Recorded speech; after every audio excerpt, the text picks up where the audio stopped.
तो हेलो दोस्तों। तो आज हम बात करने वाले हैं एनसीईआरटी चैप्टर 4 क्वाड्रेटिक इक्वेशन की ऐसे क्वेश्चन के बारे में जो बहुत सारे बच्चों की प्रॉब्लम रही है। हाँ, वही क्वेश्चन जिसे बहुत सारे बच्चों का खौफ है और वो पता नहीं क्यों है, और वो है डिस्टेंस टाइम वाले क्वेश्चंस। जैसे कि ये आज मैं आपको ऐसी शॉर्ट ट्रिक बताने वाला हूँ इस क्वेश्चन के, जिसे आप देखते ही सॉल्व कर लोगे ऐसे क्वेश्चंस को, सिर्फ देखते ही। तो चलिए शुरू करते हैं। तो आपको सबसे पहला काम जो करना है वो है इसको पढ़ना है। पहले तो सबसे पहले देखो, a train travels a distance of uniform speed, the speed had been 8 kilometre less than it would have taken 3 hours more to cover the same distance, we need to find the speed of the train. तो सबसे पहले आपको एक line खींचनी है अपनी copy के अंदर। लाइन खींचने के बाद आपको इसमें डिस्टेंस, स्पीड और टाइम, और राइट साइड में भी डिस्टेंस, स्पीड और टाइम। सबसे पहले डिस्टेंस दोनों जगह लिख लेना है। डिस्टेंस दोनों जगह लिख लेना है। डिस्टेंस कितना है? 480। तो 480 इस साइड भी लिख लूँगा, 480 इस साइड भी। अब स्पीड, स्पीड हमेशा अपन को केस 1 में, मतलब राइट लेफ्ट साइड में केस 1 में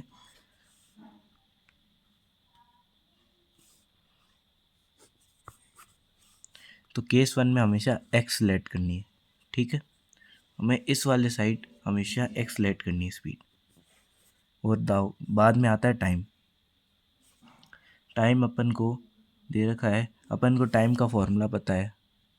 time equals to distance upon speed.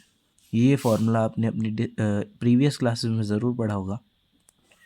तो ये फॉर्मूला से अपन को टाइम निकालना है। तो T1 अपन निकालेंगे इन दोनों को अपॉन में लेकर। तो डिस्टेंस कितना है? 480। स्पीड कितना है? x। तो अपनी पहला टर्म, पहला डिजिट है वो बन चुका है ये। अब केस 2 की बात करें। केस 2 में सबसे पहले आपको देखनी है कि स्पीड कितनी कम या बढ़ाई है। तो अपन में इस क्वेश्चन में दे रखा है कि स्पीड 8 किलोमीटर कम करी है। तो अपन को कुछ नहीं करना, x तो लेट कर रखी है, -8 और कर दो, बस, और कुछ नहीं करना। फिर उसके बाद अपन को इसको नाम देना है T2। ठीक है, फिर अपन को देखना है क्वेश्चन में नहीं, सॉरी, फॉर्मूले में। तो फिर अपन को डिस्टेंस की जगह डिस्टेंस लिखना है, स्पीड की जगह स्पीड लिखना है। तो अपनी सेकंड जो टर्म है, जो डिजिट है, वो भी बन चुकी है। अब अपन को पहले तो देखना है कि कितना टाइम ज़्यादा लग रहा है। अगर जिसमें टाइम ज़्यादा उसको पहले रखना है। जैसे अगर इसमें ज़्यादा लग रहा है तो इसको पहले रखेंगे, फिर माइनस में ये बाद में। अगर इसको ज़्यादा लग रहा है तो इसको पहले रखेंगे, फिर माइनस में बाद में लेंगे इसको। तो अपन को इसमें दिख रहा है कि अगर स्पीड कम करेगा तो टाइम इसको ज़्यादा लगेगा, मतलब इस वाले को टाइम ज़्यादा लग रहा है। तो अपन को इसको पहले लिखना है,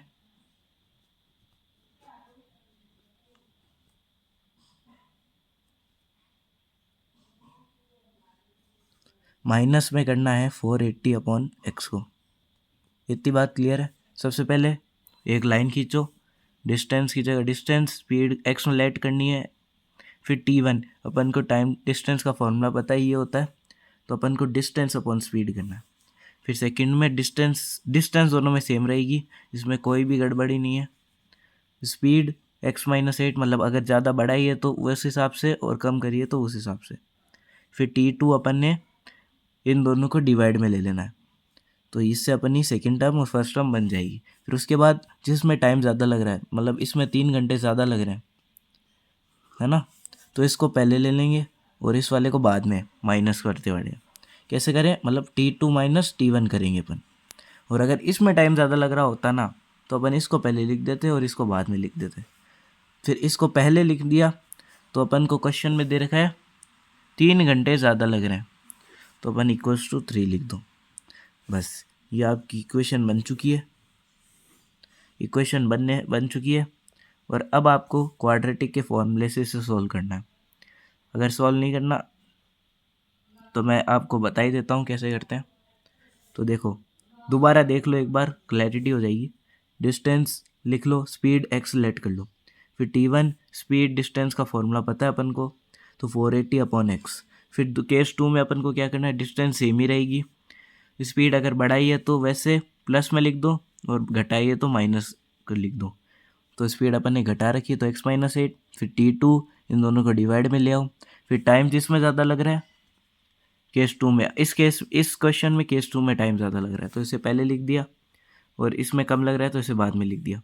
फिर माइनस करने पे कितना टाइम ज़्यादा लग रहा है वो लिख दिया। तो ये हमारी इक्वेशन बन गई। इसे अपन अब अभी सॉल्व कर लेते हैं। 480 कॉमन ले लेंगे, x = 3। इसको एलसीएम ले लो, तो इसका एलसीएम आएगा x-8। इसके पास x-8 है लेकिन x नहीं है तो ये इधर x आ जाएगा। इसके पास x है लेकिन x-8 नहीं है तो x-8 आ जाएगा। बीच में माइनस का सिंबल रहेगा ही, = 3। फिर 480 मल्टीप्लाई में, नीचे जाके डिवाइड में, तो x-8, या अपन इसको सीधा डायरेक्ट ब्रैकेट ना हटा के सीधा ही कर लेते हैं, x + 8।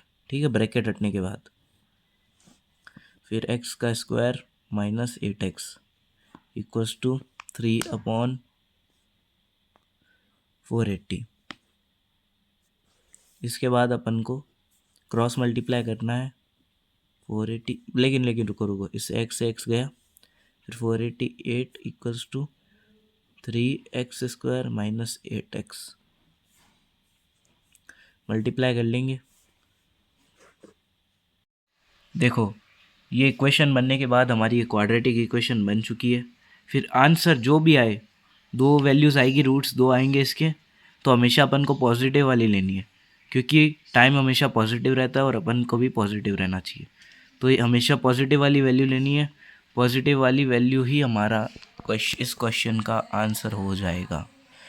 ऐसे क्वेश्चंस एग्ज़ाम में बहुत पूछे जाते हैं, तो इससे तो करके ही जाना पूरा अच्छे से। तो ये पूरा सल्यूशन है, बस आपको इस क्वाड्रेटिक को सॉल्व करना है और आपका आंसर आ जाएगा। तो आपके एग्ज़ाम्स के लिए बेस्ट ऑफ लक। अरे हाँ, ठीक है।